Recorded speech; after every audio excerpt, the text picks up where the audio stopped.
see each other, catch up on how is everybody, what are they doing, is there something new in their life. Sure. And that's very similar, I think, to what we do. I would say Christmas is probably, and obviously I'm speaking about my family because we celebrate Christmas. There are many people across the United States who don't. But in my family, Christmas is kind of that one time of year where we know everyone's going to come back together. Yeah, that's quite a big similarity. What about 4th of July? The 4th of July sounds like this big holiday where everybody gets their American flags out and you hear hawks everywhere. Yeah. And there are fireworks and... It sounds really, really exciting. Yeah, it can be. I'll be completely honest, growing up, we didn't celebrate 4th of July very much. It was a great opportunity to go to the beach. And, my parents would have the day off work, so that would always be awesome. But we didn't do too much of the kind of traditional fireworks and everything. But, of course, it's still a part of everyone's life. This summer, I went up to Washington, D.C. with several of my friends, and we got to go watch the fireworks display on the National Mall. So this is the area of Washington, D.C. where all of our national museums are. It's where the United States Capitol and the Washington Monument are. It's kind of the heart of the Capitol, if you will. And of course, being the Capitol, they have, one of the biggest, most famous fireworks displays in the country. So it actually wasn't until really this year that I went to a really traditional 4th of July celebration, which goes to show you, 4th of July, I think people celebrate a lot of different ways.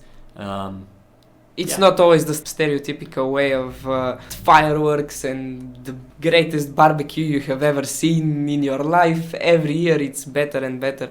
Right. And, I guess that comes to show that not all people are so loud and so showing everybody that they are there. It goes to show that Americans can be just as quiet and as low-key as we are sometimes. I hope so. I know we have a reputation for being loud, but I like to think that it's kind of the stereotype. Sure, and there's definitely truth behind it. There's been times I've been in Sofia walking through a metro station, and from the other end of the metro station, I'll just hear someone go, "Oh my God!" And I'll be like, "Oh no, there's another American." But, we all have our quirks, and we're also not all stereotypes, right? Well, yeah, it's normal. It's normal. That's human uniqueness. Exactly. But when you were younger, in your neighborhood, in the streets, on the 4th of July, were the streets and the houses in your neighborhood like full of flags and everyone were singing the national anthem? I think one of the great things about the U.S. is that there's a lot of people who feel very differently about our country. There's plenty of people who are very loud and very proud with their patriotism. Yeah, they put up the flag. They've got red, white, and blue banners, for sure. And then there's places like my house where nothing changes. It's just another day in July. So, completely depends on the family. Yeah. No, it's normal. Not everyone wants to be the loudest one to show. Yeah, or to spend money on flags. Yeah. It's enough that you're American. Exactly. I bet that those big flags cost a lot. I bet. I've never looked, but I'm sure you're right. Well, yeah, the fabric seems kind of expensive. Yeah. So we're talking about celebrations, and my class really wanted to know that how do you celebrate Thanksgiving? Because did you feel strange when you came to Bulgaria and you found out that we don't have Thanksgiving? It wasn't really strange for me. Obviously, Thanksgiving is a very American tradition, right? It came from a specific part of American history. So it made a lot of sense that no one would be celebrating it over here. But I think the way we celebrate it is very similar to the way a lot of Bulgarians celebrate other holidays. So Thanksgiving is kind of like Christmas. It's a holiday for everyone to come together with the family. We have this, big dinner. There is the turkey that, you see in all the stereotypes. And the cranberry jam. Yeah. I'll try not to say this too loudly because I don't want any other Americans to hear me, but I really don't like Thanksgiving food very much. I think it's overrated. I think most of it is pretty bland. But it's tradition, so like it doesn't matter. It's tradition. There's something nice about doing that same thing every year. And I don't know, maybe the cooks in my family are just bland cooks. Oh, I hope they're not going to listen to this though. that's a great possibility, but I'm sure that it's not really that way. But talking about Thanksgiving, is Black Friday that big of a deal? Are there people in front of stores from the night before standing in tents waiting for the store to open? Like, For Is there the a biggest fight? discounts and fights, and Yeah. there is And- the commotion and everything. Yeah, that's one of those things where I've seen it online. I'm sure it happens. I usually choose to spend my Black Fridays sleeping in because we have it as a vacation from school, Oh. and staying safe by not getting in anyone's way in a store. So I've never gone out and seen any of these fights. I'm too scared. Wow. But do you think that's real? Like, Yeah, it happens. It's not common. It's not like if you go everywhere in the United States on Black Friday, you're in danger if you're holding a Barbie box. But it definitely happens in some places. Well, in Bulgaria it happens too.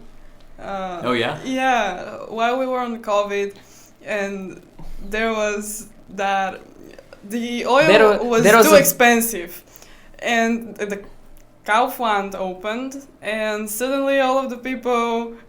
No, it's not really all the people. The old people that they don't have a great pension. Maybe like 300, 400 level. And that pension doesn't really cover anything. There is no... You can buy medicine and pay the bills, and it's really hard to put everything together. But the price of oil, basic sunflower seed oil, the price of that during COVID was $6.50 level. Wow. Imagine one day Kaufland says we are gonna sell this oil for $1.50, basically $5 off, and all the old people go in there head first, and you even see a grandma on the floor just Yeah. trying to stay alive, not to get It was a stomped. very huge fight. I mean, I was there, I saw it myself. It was like you put on tigers and one kitten. Like everyone were on that oil, and in the end, it was a huge mess. Yeah, it's always been sad to me when I see videos like that from the U.S. or Anywhere, other countries. anywhere. Yeah, because it's just the amount of kind of apathy people suddenly have for other humans just so that they can save a few dollars. I think it becomes very sad, and it's also sad that in a lot of places things are so expensive that people have to save that money, and yeah. And especially here in the Balkans and the other Slavic countries, those people don't, if they weren't veterans or doctors or any kind of special job, you won't have a good pension. People get $200-300 a month, and what to pay first? The electricity bill, the water bill, food, the food, the medicine that you need, because most people have heart problems or even some other diseases that are chronic and need medication. Medication is expensive, and very expensive at that. So they can do anything. Yeah, around the somehow- world, there's a lot of Somehow issues these for people elder care. still put the two ends together. Yeah, no, I was just saying, around the world, there's a lot of issues when it comes to the way that people provide for the elderly folks in our society, and it's often really sad to see how few resources people are willing to set aside to support the people who supported all of us when we were growing up.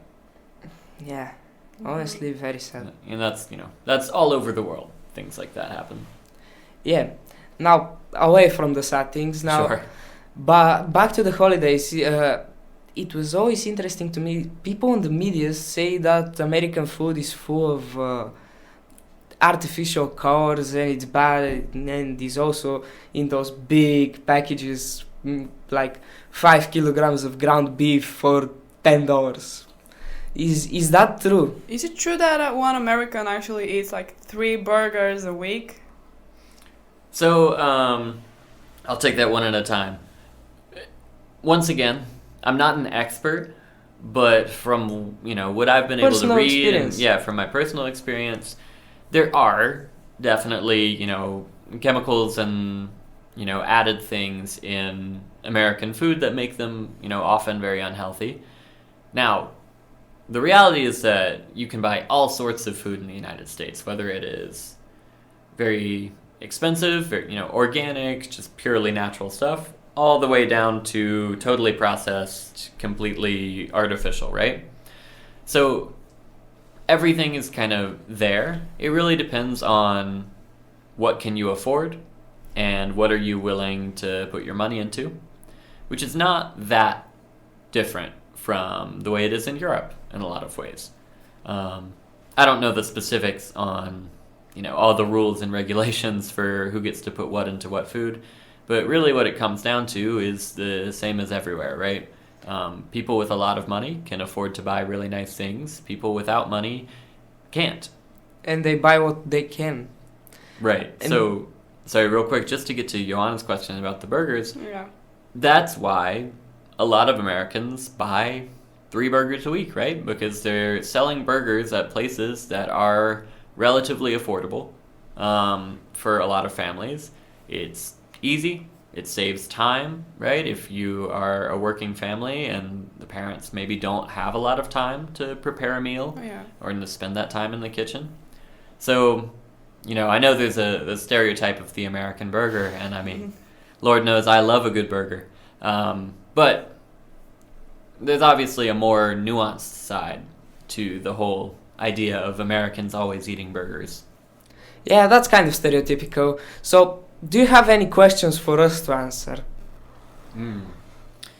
I guess my biggest question is, when you guys see Americans like me coming to Bulgaria, what do you want to ask us? What do you think about when you get to meet people from other countries who come here? It's always the big tradition with 4th of July. Are all the Americans obese? Are Americans all that chatty? Are they socially friendly? And there are many more things that are just stereotypical based off on social media, and that's not really a great example, because I think most Americans are not as dumb as the media says. I appreciate that. Well, you're the proof. You're the proof of that. I hope so.